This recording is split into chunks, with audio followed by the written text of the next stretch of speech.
अस्सलाम वालेकुम दोस्तों, उम्मीद करता हूँ कि आप खैर खैरियत से होंगे। Welcome to my YouTube channel doctor Tariq Mahmood. दोस्तों, आज हम बात करेंगे कि डिजिटल बीपी ऑपरेटर्स से आप सही तरीके से कैसे ब्लड प्रेशर चेक कर सकते हैं, क्योंकि डिजिटल का दौर है। हर एक घर में तकरीबन बीपी ऑपरेटर्स मौजूद है। अपने लिए नहीं तो अपने वालिदैन के लिए आपके पास बीपी ऑपरेटर्स होता है। कुछ बेसिक बातें अगर आपको पता होंगी तो आपको एक्यूरेट रीडिंग मिलेगी।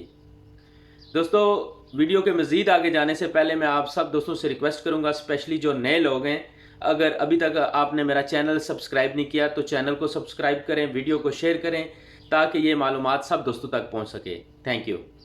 दोस्तों, कुछ बेसिक बातें अगर उन पर अमल करें तो आप एक्यूरेट रीडिंग ले सकते हैं। सबसे पहले आप इजी होके बैठें, रिलैक्स, सीधी अपनी टांगें करके बैठें। आपने लेग्स को क्रॉस नहीं रखना। उसके साथ आप जिस चेयर पे बैठे हैं पीछे से सपोर्ट होनी चाहिए। बाजू आप कफ लगाने के बाद ऐसे ना रखें, आप लाजम अपने टेबल पर उसको सपोर्ट होनी चाहिए। ब्लड प्रेशर मशीन और आपकी हार्ट की हाइट जो है वो सेम होनी चाहिए। ब्लड प्रेशर चेक कराने के दौरान आपने बातें नहीं करनी, रिलैक्स रहें। अमूमन हमारे यहाँ ऐसा होता है कि जब सर में दर्द शदीद होता है तो तब हम जो है वो ब्लड प्रेशर चेक करते हैं, क्योंकि अगर आप ब्लड प्रेशर की मेडिसिन ले रहे हैं, हाइपरटेंसिव पेशेंट हैं, तो उस टाइम आप ब्लड प्रेशर चेक करेंगे तो लाजम हाई मिलेगा आपको। आपने चाय काफ़ी पी हो या आप वॉक करके आए हों, घर में कोई लड़ाई झगड़ा हुआ हो, तो उस टाइम आप ब्लड प्रेशर ना चेक करें। रिलैक्स रहें। 5 मिनट बैठने के बाद तसल्ली से आप ब्लड प्रेशर चेक करें। जो नॉर्मल तंदुरुस्त इंसान है उसका ब्लड प्रेशर जो औसतन है वो 120/80 है, यानी कि 120/80। 120 जो है वो उसको सिस्टोलिक ऊपर वाला ब्लड प्रेशर कहते हैं, और जो 80 है उसको डायसिस्टोलिक यानी नीचे वाला ब्लड प्रेशर कहते हैं। उसके साथ अक्सर जो बीपी ऑपरेटर्स हैं उनके साथ जो है वो हार्ट रेट भी आ रहा होता है कि उसकी पल्स या हार्ट रेट कितनी है। दोस्तों, अगर आपका ब्लड प्रेशर जो है वो 120/80 है तो वो तकरीबन नॉर्मल है। 30-40 साल की एज के बाद अगर 140/80 है तो भी ठीक है। अगर आपका ब्लड प्रेशर जो है वो नीचे वाला 90 को क्रॉस कर रहा है और ऊपर वाला 140 को क्रॉस कर रहा है तो लाजम आपको कोई प्रॉब्लम हो सकती है। ब्लड प्रेशर जो ज़्यादा होता है वो कोलेस्ट्रॉल की वजह से ज़्यादा हो सकता है। उसके साथ साथ जो आप में किडनी का कोई अगर प्रॉब्लम है, स्टोन है, उससे ज़्यादा हो सकता है। ब्लड प्रेशर हाई होने की काफ़ी रीज़न है। उसके बाद आपको लाजम टेस्ट करवाने चाहिए, तभी डायग्नोज होगा कि आपका ब्लड प्रेशर क्यों हाई हो रहा है। जी दोस्तों, कफ लगाने का तरीकाकार ये है कि ये आपकी आर्टरी है और ये जॉइंट है। जॉइंट से आपने ऊपर जो है वो कफ लगाना है। हर आजकल जो डिजिटल ऑपरेटर्स आ रहे हैं उसके ऊपर उन्होंने मेंशन किया हुआ है कि आपने कैसे जो है ना लगाना है। ये नंबर 1 स्टेप, नंबर 2, नंबर 3, और उसके साथ ये देखें ब्लू ब्लू कलर की जो है वो एक लाइन भी है, वो मेंशन कर रही है कि आपने आर्टरी के ऊपर इसको ऐसे रखना है।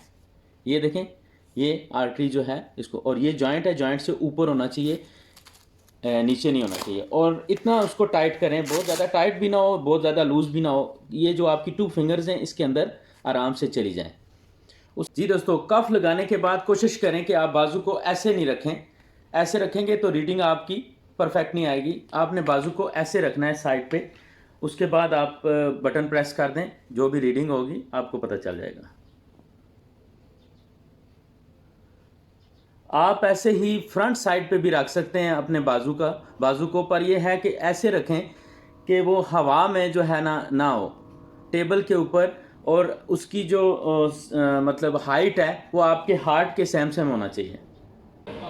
जी दोस्तों, यहाँ पर मेरे पास एक पेशेंट है, हाइपरटेंसिव पेशेंट है, ब्लड प्रेशर की मेडिसिन खाता है। उसका ब्लड प्रेशर चेक करके आपको बताएंगे और तरीका बताता हूँ कि कैसे बैठना है। ये देखें, सीधा बैठना है, टांगें अपनी बिल्कुल सीधी रखनी है, रिलैक्स पोजीशन में बैठना है। उसके बाद जो है मैं इनको बता रहा हूँ कि आप चेयर की सपोर्ट ले लें, पीछे हो जाएं।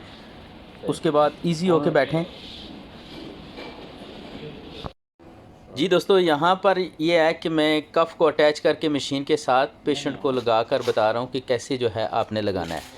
पेशेंट को आपने ऐसे लगाना है कफ़ के, उसकी वायर जो है वो ऊपर की तरफ हो, आर्टरी के सेम सेम, और जो है कफ़ आपने बहुत ज़्यादा टाइट भी नहीं करना, बहुत लूज़ भी नहीं करना। 2 फिंगर्स उसके अंदर आराम से चली जाएं, और पेशेंट को बोलना है कि इजी होके सीधा होके बैठे।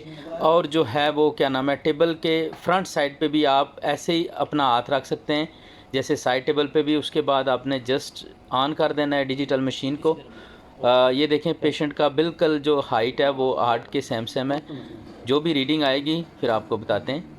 इसमें यह है कि दो रीडिंग्स आती हैं, सिस्टोलिक और डायसिस्टोलिक। जैसा कि मैंने बताया, सिस्टोलिक यानी ऊपर वाला जो ब्लड प्रेशर होता है, डायसिस्टोलिक जो नीचे वाला होता है। उसके साथ साथ काफ़ी मशीनों में जो है वो पल्स या हार्ट रेट भी बताते हैं। तो कुछ देर वेट करने के बाद आप पेशेंट को बता दें कि इस तरह मैंने ये मशीन का बटन प्रेस कर दिया है, थोड़ी सी हवा जो है वो भरेगी, हो सकता है थोड़ा सा आपको उसके लिए दर्द भी हो सकता है, परेशानी होना, कई दफ़ा उस दर्द की वजह से भी एकदम ब्लड प्रेशर शूट कर जाए, बंदा घबरा जाए। तो ये चीज़ आप पहले पेशेंट को लाजम इन्फॉर्म कर दें। तो जो भी रीडिंग आती है फिर आपको बताते हैं, देखते हैं। ये रीडिंग आई है इस बंदे की 156, इसका सिस्टोलिक है 107, इसका डायसिस्टोलिक है और इसकी जो पल्स रेट है 107। तो इसका बीपी बंदे का थोड़ा सा हाई है। दोस्तों उम्मीद करता हूँ कि आज मैं आपको डिजिटल बीपी ऑपरेटर से बीपी चेक करने का सही तरीका बता सका हूँ। अगर ये वीडियो अच्छी लगे तो ज़रूर लाइक करें, अपने दोस्तों में शेयर करें और मेरे चैनल को सब्सक्राइब करें। आपका बहुत शुक्रिया, थैंक यू।